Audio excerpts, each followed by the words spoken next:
Good everyone, this is Rita Join and welcome to the Unbox Your Give podcast, how to switch a passion into a profession. If you have ever had a calling, a cause, something that you wanted to help in society, but you thought, well, I can't just go and help people because I've got to provide for myself and I have to go and work and I've got to pay the bills. My guest today has found a way to be able to serve that thing that pulls at his heartstrings and be able to provide for his family as well. And my guest today is Luke Mickelson.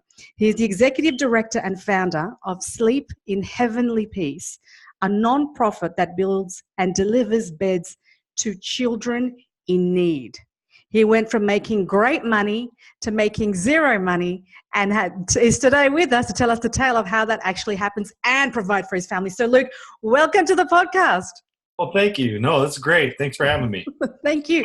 Now, I want to I remember reading an article about you, and it was a CNN article, and it was talking exactly how this all started. But I want to take you a step further back and take you back to a time where you were working in your corporate job, where you were making great money, and it was a career, I think, that was spanning 18 years in a particular company.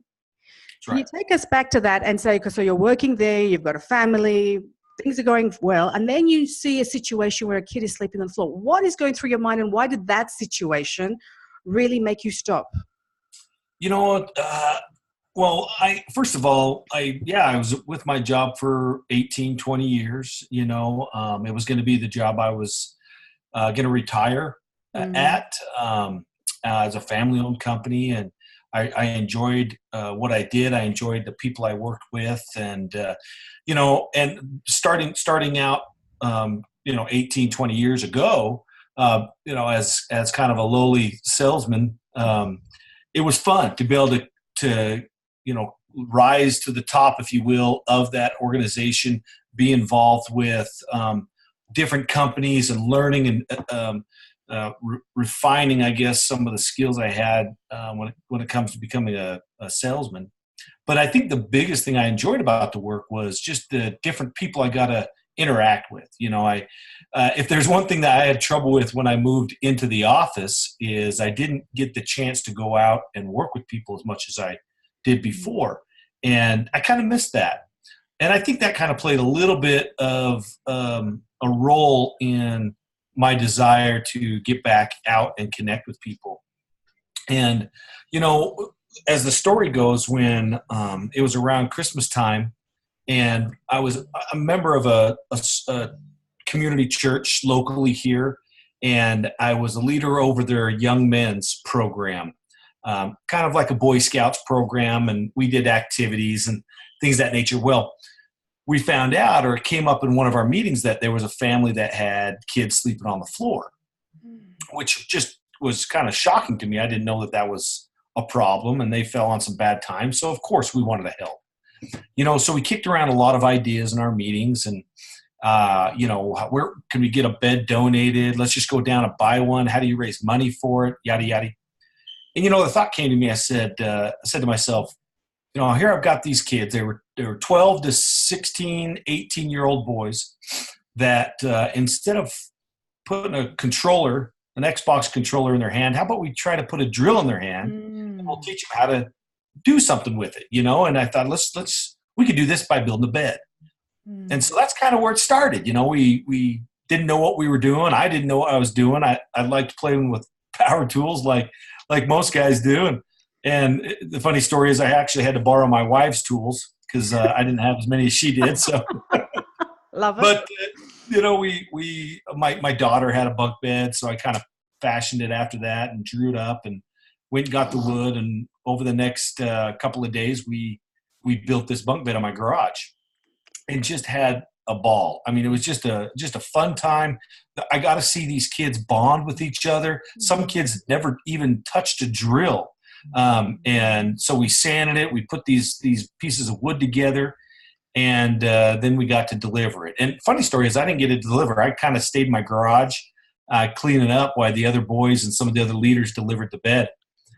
But to hear their story on the next day and the impact it had with the family, with the parents, especially the mom, I was really jealous. I missed out on that, And so, I was sitting on my couch just, the next week later. And, at Christmas time, you got your kids and you want to provide for them. And, we felt like we had a pretty good living. And here we just got done with this service project, giving a bed to a child that didn't have any. And here's my kids complaining about some of the presents they asked for. And I told them there's no way they're going to get, and I don't know, just something inside of me. I said, you know what? Two things. I've got to teach these kids how to appreciate what they have, but I also wanted to have them experience the joy of giving back to someone and volunteering.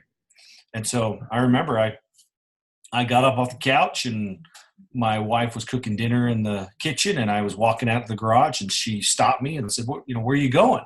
I said, you know what? We've got some extra wood. I'm just going to go build another bed. And so the next couple of days, we, as a family, built that second bunk in the garage. And then we said, what do you do with it?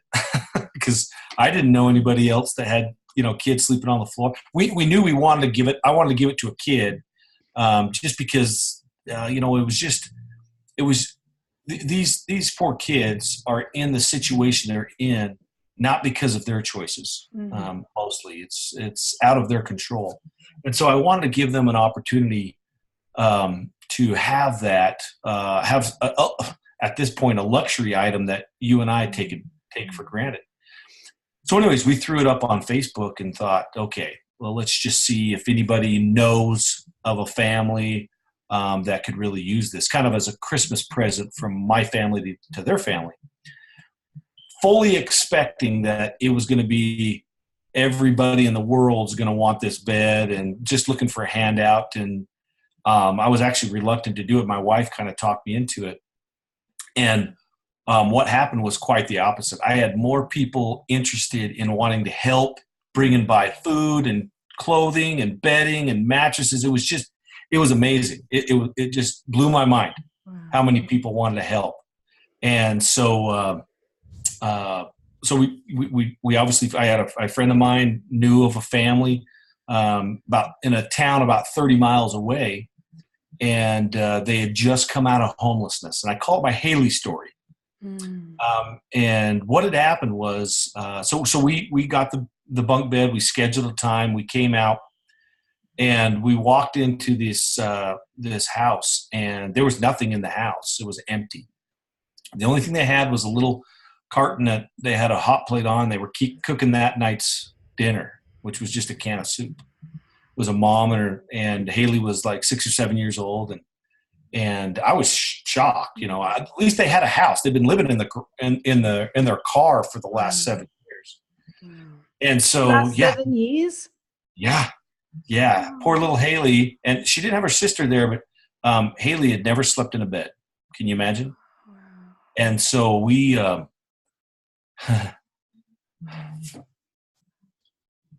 went to her room, and in her room, you got tore up carpet, and you got holes in the wall. But then again, you've got, these dolls that she was given, and she's got pictures that she drew from school, and she's trying to make it her room. Well, there was nothing but a nest of clothes in the corner. And that's what really got me. I just thought, my gosh, this little girl's routine was she would come home from school, take her school clothes off, put her pajamas on, sleep on her school clothes, wake up, and reverse that. And I was appalled. I was in shock. And so we were excited to go out. We ran out and got the bed, brought it in piece by piece, started putting it together, and you could see her little eyes, shine as she watched us put these pieces together. And me and my friend Jordan Allen and my wife, we were the ones delivering it. And she wouldn't stop hugging us. She wouldn't stop hugging the bed, kissing the bed. It was the neatest thing. But probably what got me the most was seeing the mom. And the mom's face, she obviously was just in tears. And you can, there's something to it, especially if you're a parent, to think that here you've got years and years you spent trying to provide for this child or her kids, doing the best that she can. And and this is not an uncommon scene. You know, we these kids sleep with their parents, or their parents give them their beds, and then the parents don't get a good night's sleep. It's just a vicious cycle. And so we were really excited to give that bed to her. And I remember when we got back in the car, you know, we had a 30-minute drive home. We really didn't say much to each other. You know, the weight of that emotion was still on us. And I just remember thinking, we got home, and I told my wife, I said, you know, for the few hours a night that took to build that bed, to solve that problem, that was well worth my time. And I said, you know, no kid was going to sleep on the floor in my town if I had anything to do with it. And so that's when we decided we were going to make something of it. And that was on the drive home. That was when on the drive home, we kind of talked about it. In fact, it was probably, I don't know, we were about 10 minutes from home, and, you know, I think we all felt the same way. We started piecing together a plan of, it really was just going to be a little Christmas project that we would do every year. You know, it wasn't until we got home that my wife and I said, you know, we had all these people wanted to donate. All these people wanted to help. I said, you know what? We could probably do more this year. So we took our whole Christmas fund, me and my wife, and went to the stores to try to find the best deal on wood and material, and tried to get, you know, tools. And we had all sorts of friends come by and help us build. We built 9 more. So we built 11 that year in our garage. Wow. And delivered them all before Christmas. That was kind of the goal, was to get them out before Christmas. And how did you find those people for the 11 beds? How did you, Facebook again? Yeah, that first post, you know, we still got people that were interested. And it was really funny. I don't remember all of them, to be honest with you. It was a while ago. But I do know that a lot of the family and friends that came and helped, they reached out. And that was the fun part too, to see, you know, these people, hey, I know of a family, or I know of someone that knows of someone, right? Or, you know, this house burnt down and they're struggling. And I know, so it was really neat to see the investigation of all these people go out and come back. And then we, you know, at that time we were delivering food and pajamas. I mean, everything we could find to deliver these families for Christmas. And it was just a really neat experience for us all. Yeah. But just as neat was to see the volunteers, the friends and family that wanted to help. And I mean, we're talking, I'll give you an example. Scott Butler, who, if you ever saw our episode on returning the favor on Facebook Watch, with Mike Rowe, you know, Scott Butler was the chapter president and the inside man, they call him. Well, Scott he graduated with me from high school 20 plus years ago. He came and helped out. I hadn't seen Scott in 20 years. Wow. And he came and helped out with that project. So it really brought people out of the woodworks to connect with one another. Literally. Yeah. You know, and the funny, it was just really cool to see. And I always tell people, look, sleeping on the peace, or SHP as we call it, really solves 2 problems. It obviously solves child bedlessness, you know, getting kids off the floor. But it also brings families together, brings communities together. You know, I tell people, look, we can build these beds in our garage by ourselves all we want, but it doesn't solve some of those problems, especially the second one. So we made it, you know, our program isn't our program. Our program is to build these beds with the community, using the community. And that's why we set up chapters that way, because it solves that problem. So I want to talk about chapters. I want to go, because you've really increased it to that level. But before I do, that drive home and you speaking to your wife saying, you know, that spending my time building this bed and seeing the joy on that child's face, on Haley's face, you know, I don't want any child in our town to go bedless. At what point did you think, okay, I've got to go full time into this? I can't just do it on the side. And what did that take? Because that's a scary leap for you personally, because you're the father, you're the breadwinner. I mean, you've got kids, and yes, you want to teach your kids and bring your whole family on this journey of being God conscious and serving and, you know, helping a community. But at the same time, I mean, I know you're thinking, as a human, I got to provide as well. Oh yeah. The fortunate thing was, we entered into doing Sleep in Heavenly Peace with no intention of it being a nonprofit. It was something we kind of fell into. In fact, I remember, after we got done, we probably had built 3 or 4, and we had more people interested and wanted to help. And my wife said, you probably should call it something. And, like a little service project. And I kind of thought, and I came up with the ever beloved name called Beds for Babes. And, it sounded good in the head, but when my wife said it out loud, oh no, it's worth the laugh. She said, no, you're not calling it that. So I thought, well, okay, then what do you call it? And it was Christmas time, and Silent Night is such a fun Christmas song, and Sleep in Heavenly Peace just made so much sense. Okay. So my wife said, how about Sleep in Heavenly Peace? And I said, I always tell people, it's one of those things where you kind of went, duh, that makes sense. Yeah. Yep, that's what we need to call it. So anyways, we started down this path, and it wasn't till like 2 years later that we realized, hey, you know what? Instead of trying to financing this all ourselves, why don't we look into this nonprofit world? What is this like? I mean, I didn't know what it was. I knew what a nonprofit was, but I didn't know anything about setting one up. And what it takes to set up. Oh, yeah. And so we went down that road, and so we officially became a nonprofit 2 years later. So 2014 is when we were an official nonprofit. And so I still worked, for the next 4 years. 2 years. I still worked at my job, and other people that were involved still worked at theirs, and we did it just in part time. Well, first we were just doing it at Christmas time, but like when you talk to these other chapter presidents or have a chance to visit with someone other than me, you learn that it's so addictive. It's so satisfying to learn how to help, and not only help someone, but help a child with something like a bed.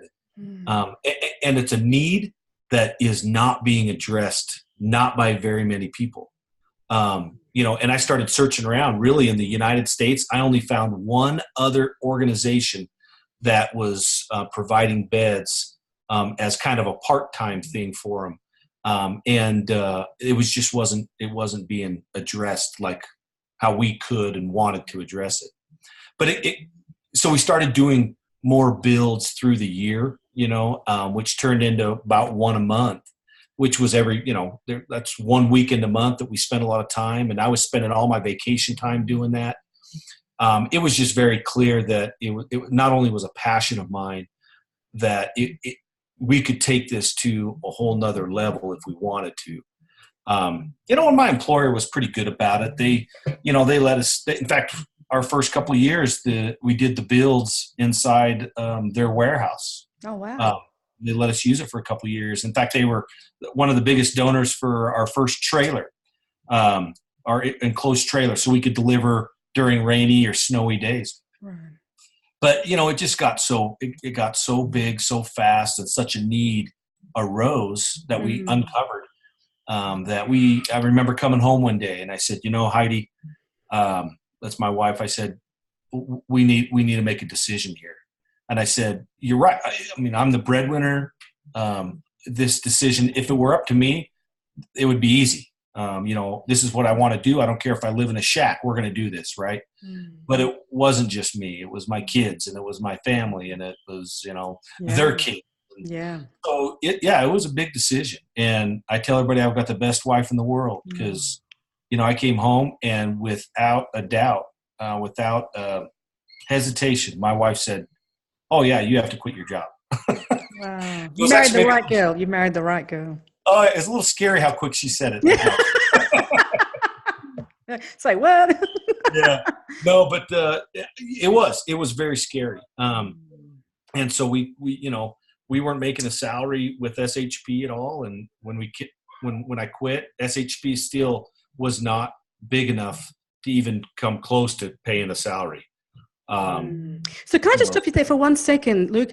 Because at that point, so, Sleep in Heavenly Peace was not able to pay you a salary or to even cover any costs.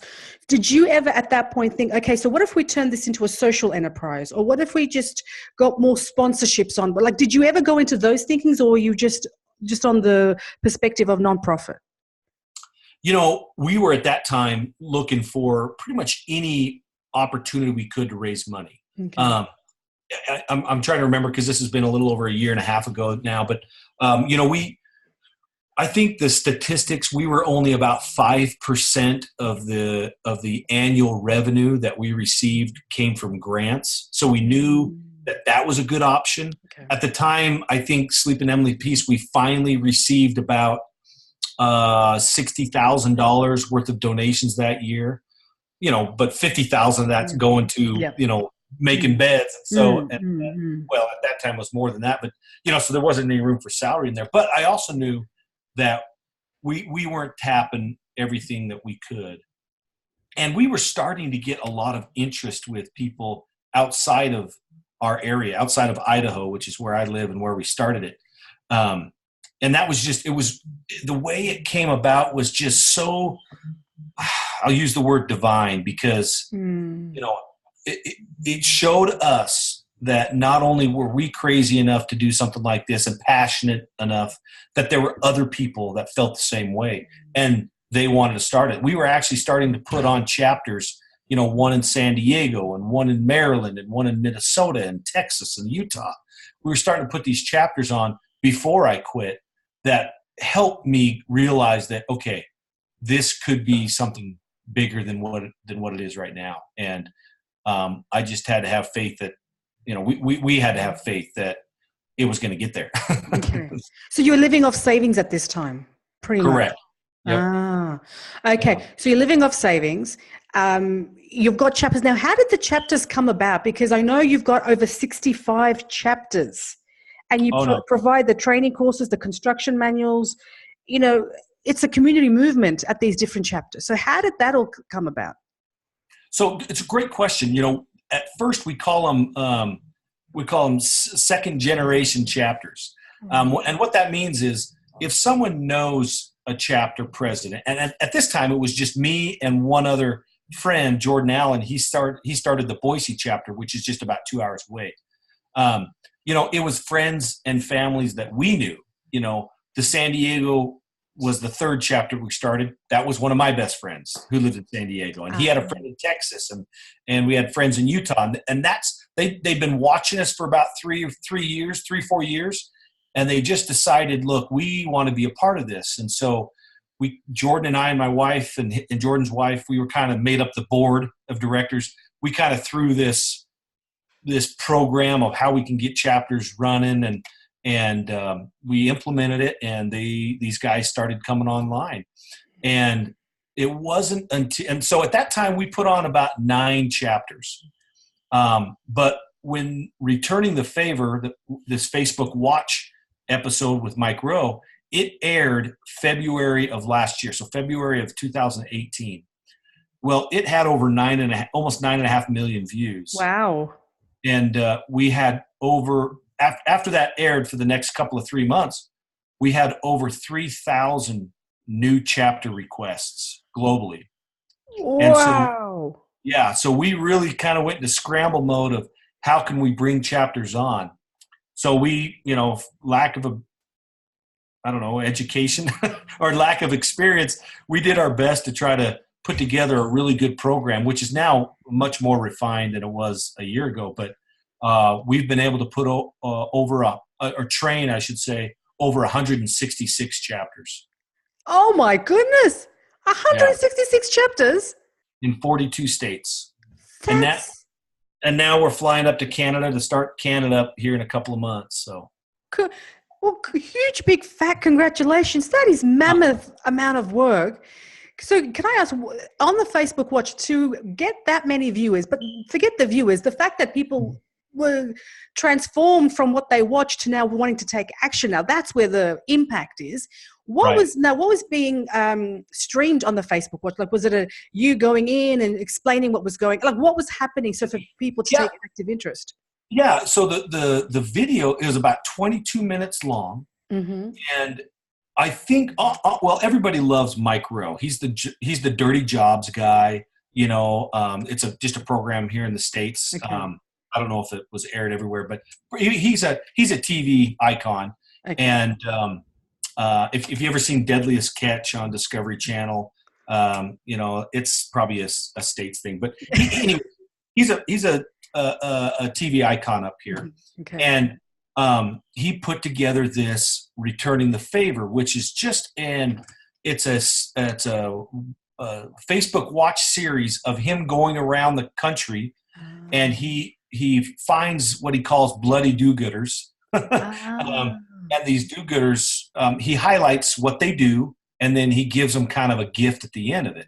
Well, we got selected, so he flew out and he filmed what we did, how we built the beds. Then we took them on a delivery and showed them where some of these kids are sleeping in it and how we deliver it and yada, yada. And at the very end, I won't spoil it for those who haven't seen it, but at the very end, he gives us a gift that really helps us grow locally and stabilize, put a little foundation underneath this. But from there, people watched that and they were so touched. Again, it goes back to what I said. SHP solves that second problem. And that second problem is there's so many good people in the world, people that want to make a difference, people that want to have, I call it these tiny moments in our lives where, like, you know what, I know I'd like to have purpose. I'd like to leave this world with a positive impact that I made. People are looking for that. And to see children, whether it's children, dogs, oceans, whatever the passion is, people have it. And just a lot of people saw that episode and realized, oh my gosh, A, I didn't know that was a problem. And B, this is what I'd like to do. And so all we wanted to do was provide an avenue for them to accomplish that. Oh, that's brilliant. So if someone wants to watch that, where would we go?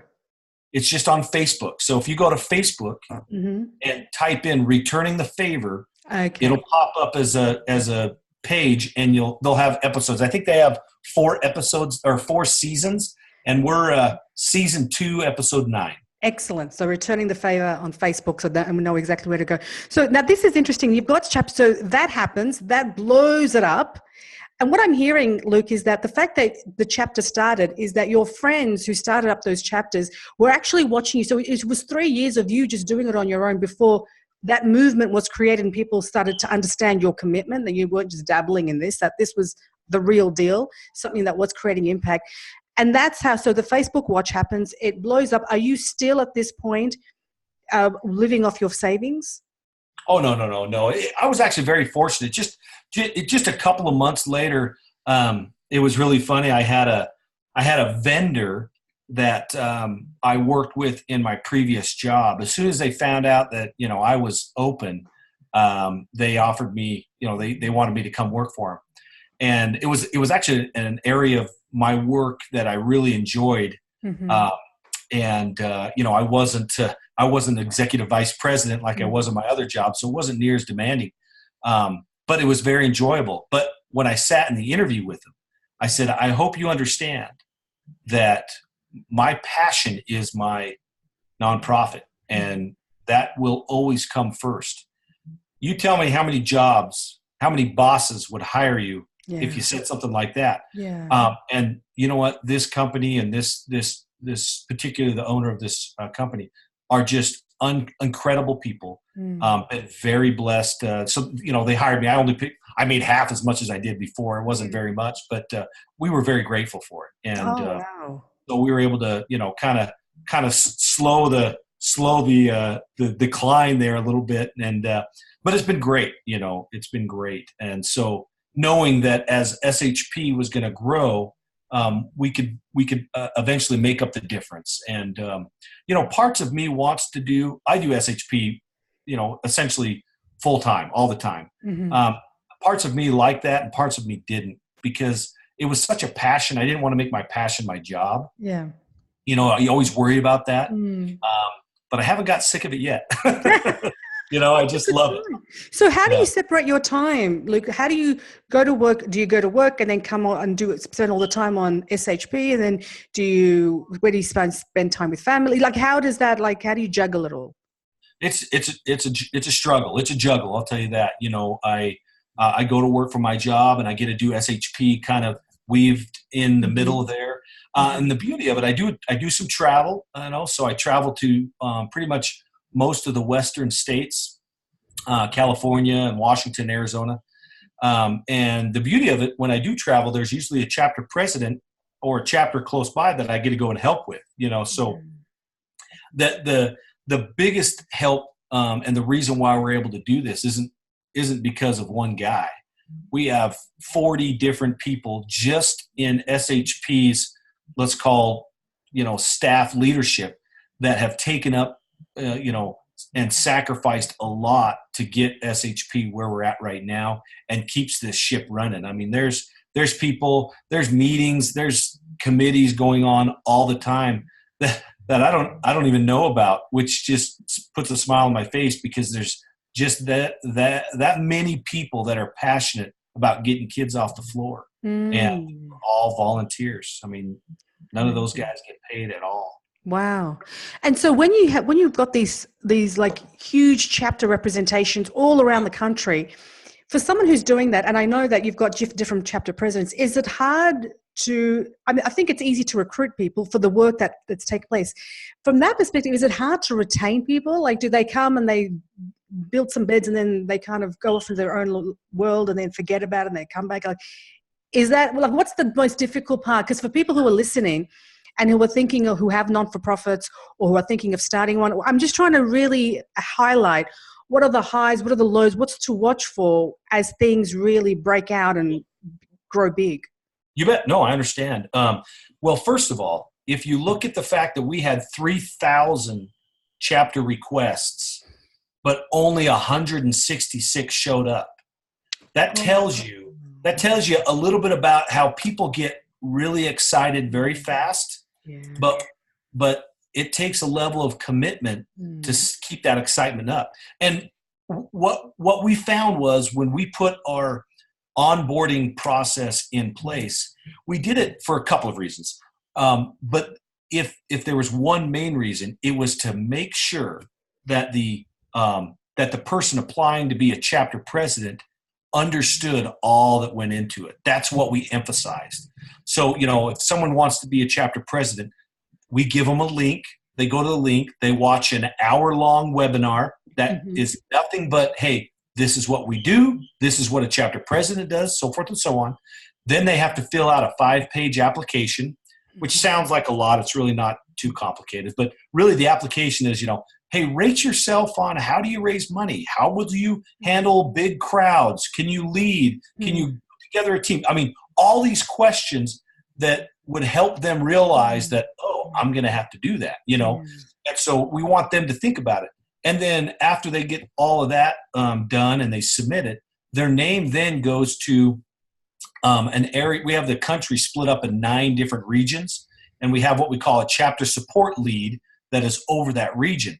They get their contact information, and then they send them an email, invite them to a Zoom meeting, a conference meeting, and they do another presentation that kind of goes over more, instead of a 5,000-foot view, it goes over a 500-foot view. And they can ask questions. And so they go through a series of meetings. And then the last thing, which is probably the most difficult thing, is they have to actually fly out to Twin Falls, Idaho, and get trained. And so, we figure if someone goes through all of those steps and is committed to do that, then they're going to stick around. And luckily, we've had we're right at 166 chapters presidents that we have trained, but we only have about I think right now 152 that are being onboarded. So not everybody that comes out that far makes it. And we've had a few, I would say we've had less than 5% that have come out went back, started their chapter, just couldn't raise enough money and got frustrated and decided to close down. So I think we've got a pretty good success rate. But with that, I always feel like it's my responsibility to keep, because I think a person that fails at becoming a chapter president is more that they just didn't understand all the possibilities that are in front of them, and they didn't have the confidence to do what they could do.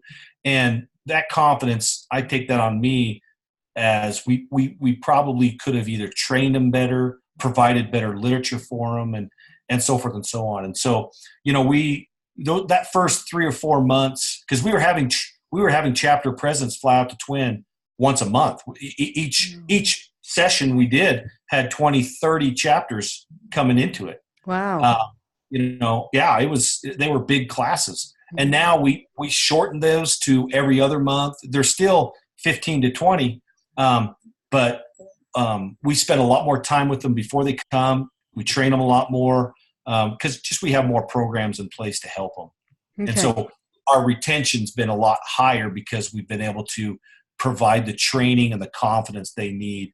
And we're just a little bit smarter about how to do stuff, Because this is really interesting, because how did you, was it easy to upskill yourself? Because you just wanted to make a bed for someone, and now you've got training elements, and now you're preparing people for leadership roles. Because it's what did you have to do to prepare yourself to upskill any part of yourself to be able to, because you've got to expand yourself as you're expanding this non-for-profit. You yourself are doing a lot of work in the background just on a personal development. Oh, it's amazing. I mean, I always tell, me and my wife and our friends, our board of directors, we kind of laugh. Had we had any idea what it was going to take to get here, I don't know if we would have done it. You're right. When we met before Returning the Favor was going to air, we knew that we were going to have some traffic, and so we spent some time. I mean, we didn't even have a really good running website. We didn't have any store. You couldn't buy any apparel. We knew we wanted that. We had zero training material, especially for people coming on board. I mean, really the process back then was, you want to start a chapter? Oh, okay. Well, let's get in a conference call. We'll talk, and then we'll get you going. Yeah. We had no process in place. So we spent it was filmed in November and aired in February. So we had 3 months, and we spent a good portion of that 3 months just going over, okay, what happens with this and how do we do that and blah, blah, blah. And at that time we just only had about 15 people helping us do that. But I'll tell you what, they were high quality, very dedicated people. And, we just learned as we went. We were really lucky to have the chapter presidents that came on board early were patient enough with us to let us go through these growing pains. And, we still have them. We still have growing pains, and I think we always will. But I think we got some things right. We learned from some mistakes that just took, 10 months to get more refined and better at it, and more people get involved. And, the other problem we had was there was really only about 10 of us at that time last year that had ever built more than 5 bunk beds. But 10 months later, we had 200 people that had never built a bunk in their life, or maybe only a few. And the only people that knew how to do it were these 10 people. Wow. So, that was a challenge too. Now it's so much easier because these 200 people that have come on, and now they've built hundreds of beds. They've been through the process. They've trained and worked with thousands and thousands of volunteers. So it just makes, now it's not just us doing the training. We have the trainees now training new trainees. And that's why it's just so much easier now. And it'll just get easier and easier the bigger it gets. And it sounds to me, Luke, that you've got now like a whole team of people that are like an executive, like so-called an executive team, and that kind of proliferate out and then help with all the logistics and the trainings and all that. Is that correct? Oh yeah, we have the board of directors. In fact, we went through a reorganization just a month ago. What happened was we were fortunate to be a CNN hero. And a CNN hero, when you're a top 10 CNN hero, you get to go to what's called the Annenberg Alchemy Foundation, which is in California, and they teach nonprofits how to be nonprofits. And boy, we were starving for that kind of stuff. Well, when we came away from that, we learned that there were some things we did right, and there was a lot of things that we needed to change. One of those was we needed to structure differently, because we had the board of directors, and the board of directors were making all of these, not just governance decisions, but they were making management decisions as well. And that's not how a nonprofit should be set up. You have a board that makes governance decisions and bylaws and rules and regulations, but then you have a management team, an executive team, we call it, that actually runs and manages the nonprofit. So it was a challenge, because me and my wife, I mean, we started it. We had our two friends, Jordan and Heather Allen, that helped us get it going. We were all on the board together with a couple other people. Well, when we came away from that training, me and my wife came off of the board and now ran the management side. I was executive director, so I had my executive team to put together. That was a difficult day, to feel like you're coming off the board of your nonprofit that you started, Yeah. But I'll tell you this, and for anybody that's listening that wants to start a nonprofit, that was by far the best decision we ever did, because now that I was able to create a management team. So now we have a director of finance, a director of e-commerce, a director of marketing, a director of operations. Now these directors can go and do what they need to do. And so really our organizational chart, I mean, I think I counted 42 people that are on that org chart now. That's big. That's a lot of management. Yeah. Well, and I'll tell you the other key. Here's the other key. In my humble opinion, a good manager allows people to do their job. And I quickly realized SHP was much, much bigger than one person. I knew that a long time ago. But it becomes even more critical.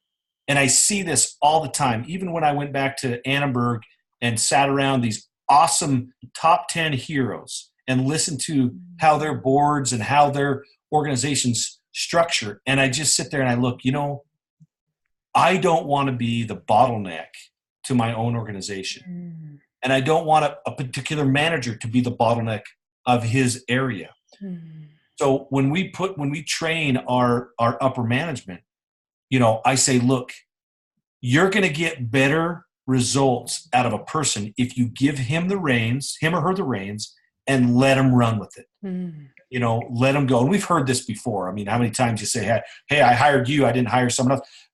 And I believe that we can't control everything. And if you try to control everything and not allow people to do the position that they feel like they're called to, number one, you lose them, you lose their enthusiasm, and then you become the bottleneck. So it's really just getting out of your own way. No, but it's hard. And and that's exactly what I was referring to as your development for yourself, that you have to recognize that of yourself. And it's your baby. Oh yeah. Oh, well, I'll tell you what, how I built the bed in my garage is much different than how I build the beds now. Really? Oh, well, one of the biggest things, the biggest material, not the biggest, but one of the budgeted materials was knee pads, because we built these on the floor. Oh my God. We don't buy knee pads anymore. I mean, it's just funny.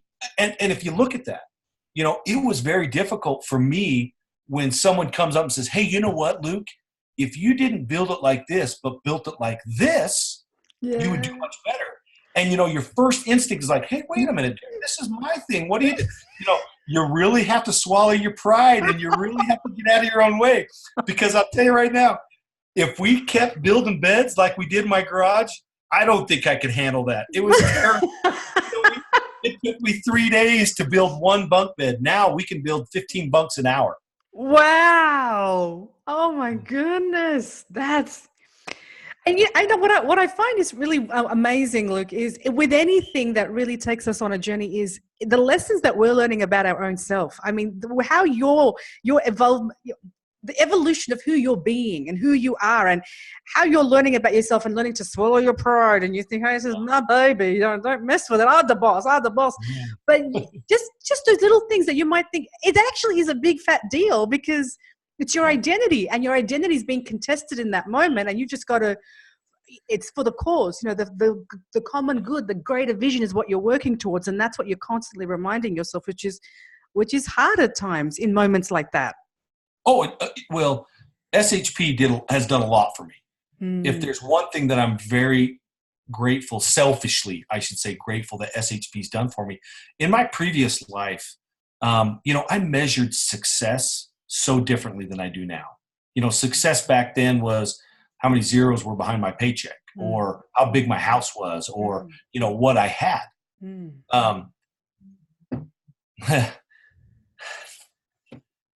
To see a kid sleep in those conditions, that changes you. And it changed me in a way that I didn't expect. I wouldn't call myself a vain person, but my view on what success was, because everybody wants to be successful. They want to feel a sense of success. And I hunted for that. I was very competitive growing up. I was the local football star and sports guy and blah, blah, blah. So I was very competitive in nature, and I always sought for that. And I thought that was in my salary. But when I delivered that first bunk to that kid, I walked away there going, you know what? I don't care about that anymore. I don't care about, the house I live in, or what people think about the car I drive. Because you know what? 25, 45, 60 years from now, or when I'm dead, I want to be able to look back and go, you know what? It's not the money I made, but it's the people I helped. And I don't know, that really just resonated with me. So now I measure success so differently now. It's to me, it's about the journey of life and how you treat people along that journey, and what impact that you're going to leave what footprint are you going to leave on this planet when you die. And I just want it to be a good one. I love that. And if anyone can speak to that, it's you, because you did have the high-flying career. It's not like you never had that and go, well, I don't need that, because you've lived that life, and now you're living this particular one that's completely different. What I find really amazing about yourself, Luke, is that did you ever at any point, or even now, what is your ultimate vision for the work that you're doing? Like, what's the ultimate that you see?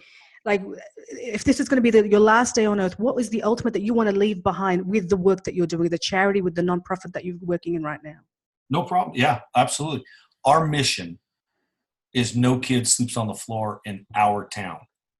And when you look at that and actually analyze that mission statement, I've had a lot of people, pretty large, like the Annenberg Foundation, talk about changing our mission statement. Because when you think about what mission statements are, most nonprofits or most mission statements are the company telling the world what they're doing, right? That's a mission statement. Ours isn't. No kid sleeps on the floor in our town. That mission statement is meant to be said by the volunteer, by the community. So, we don't want any kids sleeping on the floor. And we want people to feel that and step up to that calling worldwide. And I promise you right now, this train will not stop running. It will not stop running. And why? Is because we got people out there that are just as crazy as I am. Far better people than I am, but just as crazy as I am, that have a passion to solve a problem, have a passion like I do, that wants to leave a good mark in this world. And you know what? Millennials and these growing kids feel that. They see that.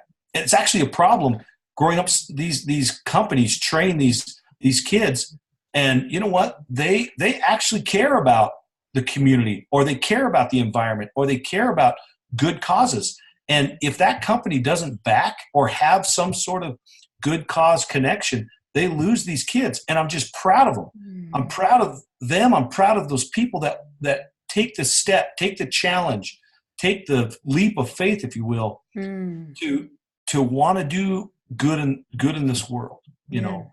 And you don't have to quit your jobs, and you don't have to do all that, but you do have to get off the couch, I call it. You do have to get up, and you do have to put things in place and put actions in place, and maybe sacrifice a little bit to make something happen. Because I don't feel like I sacrificed a lot. I think most people would say you did, but looking back and especially what I've received in return, you know, true joy. I always said true joy comes from stop looking at yourself and see how you can help someone else. Because when you do that, you know, you're whatever's bothering you that day or bothering you that year, it just seems insignificant. You know, it just doesn't seem like your boss yelled at you or you lost a client at work. You know what? This kid I just helped last night deliver a bed, that meant something. You know, that's a problem that, so I didn't get to go on that cruise, or I didn't get to go buy that motorcycle. My gosh, who cares? You know what I'm saying? Yeah, Am I weird? Not at all. Not at all. Not at all. You're the poster man for all things good, for good causes. And I guess that's really interesting, because does it take that? I mean, if you could go back and change anything, would you change anything at all? Oh, no. You know, I my wife and I, we talk about this a lot, you know. In fact, you know, should we have quit earlier, or should we have stayed around longer? All I can say is it happened in a way that I just can't see it happening any better way. You know, even the mistakes that we made, you know, you take a look at how you made them and what happened, and you learn from them. And were they struggles? Absolutely. But you know what? Those struggles were some of our funnest times. Yeah. You know, my wife and I, we got to sit down and really crack open the checkbook and go, okay, you know, what are we going to do? What do we have to sacrifice? What do we have to do? And you know, she may think differently, but it was fun. You know, it was fun to be able to maybe selfishly to know that you're making these sacrifices for the cause that we are, just emphasized it more.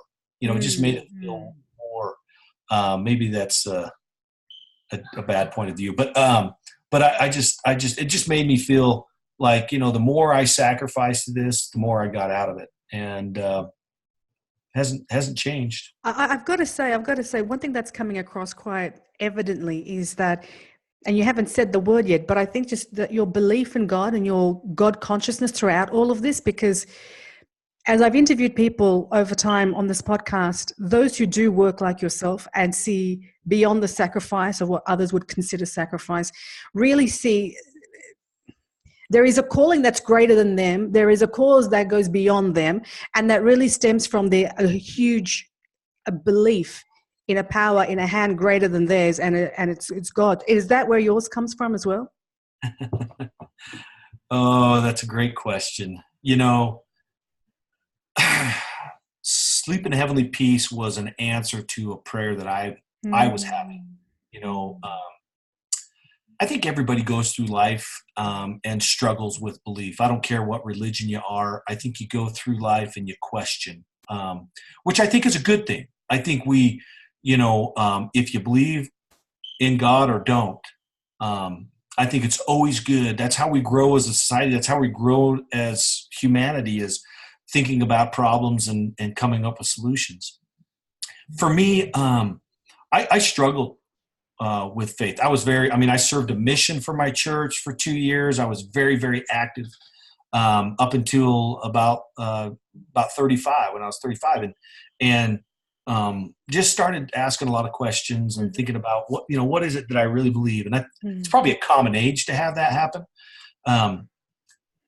But when you do that, you know, you begin to, when you start having doubts, especially when you're trying to be a good person, you start having doubts, it's a negative effect. You know, you feel like, hey, am I being led down the wrong road? Or you know, you're letting someone influence you poorly because you have doubts. And I, you know, of course I was having the same feelings, but on the other hand, I felt, well, you know what? I still feel like I'm a good person. You know, I have doubts. I don't know why, but am I still a good person or not? And that was a good motivator. Sleep in Heavenly Peace was getting off the couch, building that second bunk bed was one of the motivated things that I felt like I needed to do, because no matter what religion you are, and this was just my thought process, no matter whether you believed in God or not, no matter what you thought was right or wrong, or who was right or wrong, when I built that first bunk bed, when I was sitting on that couch afterwards, I thought, you know what? I don't care who you are. I don't care what you believe in. Building a bed for a child that doesn't have one is the right thing to do. And I don't think any religion on this planet or belief period is going to argue with that. And so that's what got me off the couch, really. And from then on, you know, that's why Sleeping on the Peace is not associated with any religion, any political affiliate, anything like that. We are merely humans helping humans. And, you know, whether you want to believe, and we have a lot of people that are very religious and attribute their getting off the couch moment or whatever to a higher power, and that's great. Yeah. We got some people that don't. You know, and I think I'm very fortunate to be able to sit and go, you know what? However that happened, good for you. You know, however you came about getting the courage and deciding on that little tiny moment that crossed your path, and you said, you know what? Enough's enough. I'm going to do something about this tiny moment. Whatever that was that got you there, good for you. You know, and higher power or not, we have a calling here as a humans helping humans. These are little humans, and someone needs to help them. So why can't that be us? Beautiful. So was yours specifically a higher power moment, or was it just a human moment? Yes. That's the best way I can answer that. Okay. All right. I'd like to think so. Absolutely. You know, I'll tell you this. I don't know. I welcome the idea of anything that motivates us to do good. And for me, I just know, and I can honestly say, there was something inside of me that said, okay, Luke, you know what? This is enough. You're a good person. This is a good thing to do. And those two dots were easy to connect. Okay. You know, and so, yeah. Okay. Beautiful. And if someone's listening to this, Luke, and thinking, I want to be able to nominate to be, because I know you're expanding into Canada. I know before with the interview, we're talking about you wanting to come to Australia and start chapters in Australia because you had inquiries from Australia. Where can someone go and find out more and get into the process of being in life? You bet. So our website is shpbeds.org. So Sleep in Heavenly Peace, shpbeds.org. You can learn about us, see videos. We have a YouTube channel, SHP Beds on YouTube. You can see all of our cool videos. Each chapter that we have has its own Facebook page. So if you type in Sleep in Heavenly Peace and start rattling off a city in the States, you'll probably find one. But we're trying to expand. And when you expand to different areas, especially different countries, you know, they have their own rules and regulations. You know, so for example, Canada, we have over 100 plus chapter presidents that want to start one up in Canada. We can't yet. We've got to get this organization set up there, and we will here in the next 3 months. Take some time and some money, but once we get that set up, then we're ready to start training chapter presidents. We want to do the same in Australia. The biggest challenge, and I will give a shout out, if I may, to anybody in Australia that would like to start something and help us get out there. We are looking for that. We would love that. They can get a hold of me. I'm not going to give out my email address, Yeah. but you can go to our website and send me specifically an email through our general email section on the Contact Us page, or even call and leave. We have an extension there for the main page that comes to me eventually. We are looking for that. And if you want to start a chapter, I'll give you the link for starting a chapter, knowing that, if you want to start a chapter in Australia, we're going to be a little slow because we've got to get the organization set up out there. But if you go to shpbeds.org /start-a-chapter, that'll take you to a link, and you'll follow the process I mentioned earlier on how to learn how to be a chapter. Super. And if someone needs a bed, and is listening to this in the States or where you currently operate, how can they put their hand up and say, I need a bed? Great question. So on our website, shpbeds.org, there is a link or a box, or a button rather, called request a bed, excuse me. And there, it's just an online application. You get to ask some questions about, or answer some questions about who the child are, what's the sleeping arrangements. And once that applicant, and you can apply for yourself, you can apply for your neighbor, for your family. Wow. Let's say you're an organization, you're applying for, someone that you're trying to help. Anybody, as long as they fill out an application, once they enter in the zip code of that child getting the bed, that then goes to a chapter president that has accepted that zip code as an area that he'll deliver to. And, right now, it used to be only about 10% of our applications we could actually even get to. Now it's much higher. We get to about 65%, which is great. Wow. But we still have that, we're still trying to expand here in the States, because there's 40% of our applications we don't even get a C, really. Wow. Or I should say, they don't even get distributed because they're just in an area we can't deliver to yet. But we're getting there. Excellent. And Australia will be the same way. Eventually we'll have, the website will include Australia. So you'll be able to click on, the Australia link, fill out the application, and then as soon as we start bringing on more chapters in Australia, we'll be able to service those people. So super.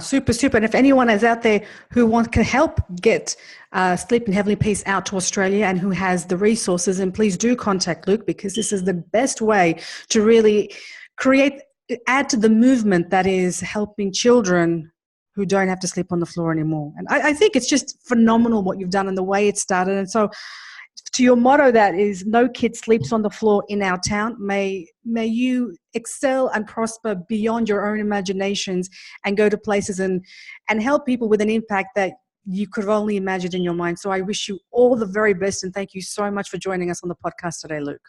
Thank you very much. Thank you. Thank you. It's been a pleasure, guys. Thank you for listening, and we'll catch you on the next episode of Unbox Your Gift. Speak to you soon, guys.